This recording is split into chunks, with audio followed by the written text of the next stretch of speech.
نظر بد، جس کو بھی نظر بد لگتی ہے، نظر بد یہ ہے کہ ایک شخص حاسد جو کسی سے حسد کرتا ہے، جب دیکھتا ہے اس کی خوبصورتی کو، اس کی مالداری کو، اس کے اثر رسوخ کو، اس کی شخصیت کو، اس کی جسامت کو، اس کے یعنی کہ عوامل کو، تو وہ پریشان ہو جاتا ہے کہ اس کے اتنے یار یہ اتنی بڑی چیز ہے، تو پھر وہ اپنی آنکھوں میں ڈال لیتا ہے اور ذہن میں بٹھا لیتا ہے. اس کو کہتے ہیں بد نظر، کہ کسی کی خوبصورتی کی وجہ سے اس پہ بد نظر لگ گئی کہ میں ایسا نہیں ہوں، یہ ایسا ہے، اس کا گھر ایسا ہے، میرا ایسا گھر نہیں ہے، اس کا لباس ایسا ہے، میرا لباس ایسا نہیں ہے، اور اس کو چاہنے والے اتنے ہیں، مجھے چاہنے والے اتنے نہیں ہیں. تو یہ ہے پھر اس حسرت سے، جو اس بخیلت سے انسان کسی کو دیکھتا ہے، اس نظر سے، اس نظریے سے، تو پھر وہ ہے بد نظری. اور جس کو ہم کہتے ہیں فلاں انسان کو نظر لگ چکی ہے، یا فلاں انسان نے نظر لگا دی ہے، تو یہ ہے. اور اس کا نظر اتارنے کا جو یہ عمل ہے، نبی علیہ الصلوۃ والسلام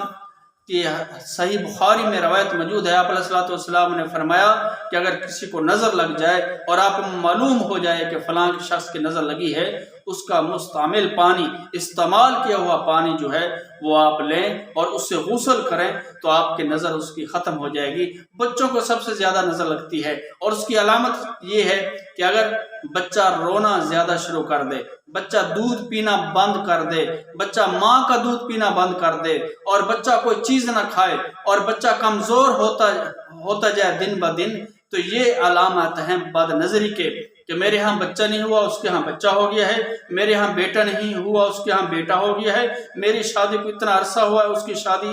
کو اتنا عرصہ ہوا ہے، اللہ نے اس کو اولاد دے دی، مجھے اولاد نہیں دی، اس کے تو اتنے بیٹے ہو گئے، میرے بیٹے نہیں ہیں، اور اس کی اتنی بیٹی ہیں، میری بیٹی نہیں ہے. تو یہ اس وجہ سے بھی بد نظری کا شکار ہو جاتے ہیں بچے. اور بچے ویسے خوبصورت ہوتے ہیں، تو اس لیے گھر میں بچہ بھی ایک نعمت ہے. کسی کے گھر میں بچہ ہے تو وہ اس میں ایک یعنی کہ شغل ہے. تو اگر وہ بچہ نہیں ہے تو ایک باہر سے آنے والا بندہ کہتا ہے یار اس کے پاس، اس کے ہاں بچہ ہے چھوٹا، دیکھیں اس کو اللہ نے اولاد سے نوازا ہے، مجھے اللہ نے اولاد سے نہیں نوازا. تو اس طرح کی سوچ، اس طرح کی فکر، تو اس طرح سے جو دل میں حسرت، بخیلت، اور جو حاسدین ہیں، اگر ایسا دیکھیں تو آپ کہیں ماشاءاللہ،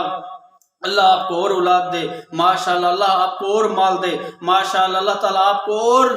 اسی طرح آپ کو نصیب سے نوازے. تو یہ آپ اس طرح دعا کریں. ایسا نہیں کہ آپ حسرت، بخیلت اس سے کریں اور اس کو عجیب نظروں سے دیکھیں. تو بد نظر تو پتھر کو بھی پھاڑ دیتی ہے. نبی علیہ الصلوۃ والسلام نے فرمایا کہ اگر پتھر پر بھی آپ کی بد نظر لگ جائے تو پتھر بھی دو ٹوٹے ہو سکتا ہے، پتھر بھی پھاڑا جا سکتا ہے. تو جس وقت انسان کیا چیز ہے، اس لیے جانوروں کو بھی نظر لگ سکتی ہے کہ فلاں کی بھینس اتنی اچھی ہے، اور گاڑی کو بھی نظر لگ سکتی ہے، مکان کو، ہر اچھی چیز کو نظر لگ سکتی ہے. تو اس لیے نظر کے لیے یہی ہے کہ آپ اگر نظر لگ جائے جس کی بھی، اگر آپ کو علم ہے، ورنہ بہترین نبی علیہ الصلوۃ والسلام نے دعا سکھی ہے، اعوذ بکلمات اللہ التامات من کل شیطان وہامۃ من کل عین لامہ. یہی دعا یاد کر لیں. اور اگر بچے کو نظر لگ جائے، بچہ روئے، دودھ نہ پیے، چیخے چلائے، رات کو نہ سوئے، تو اس کے لیے یہ ہے اعوذ بکلمات اللہ التامات من کل شیطان وہامۃ من کل عین لامہ، کہ ہر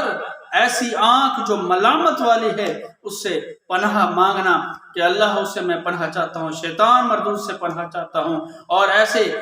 یعنی کہ کلمات سے پناہ چاہتا ہوں. تو یہی ہے کہ ایسے کلمات جو انسان کے اندر وہ کلمات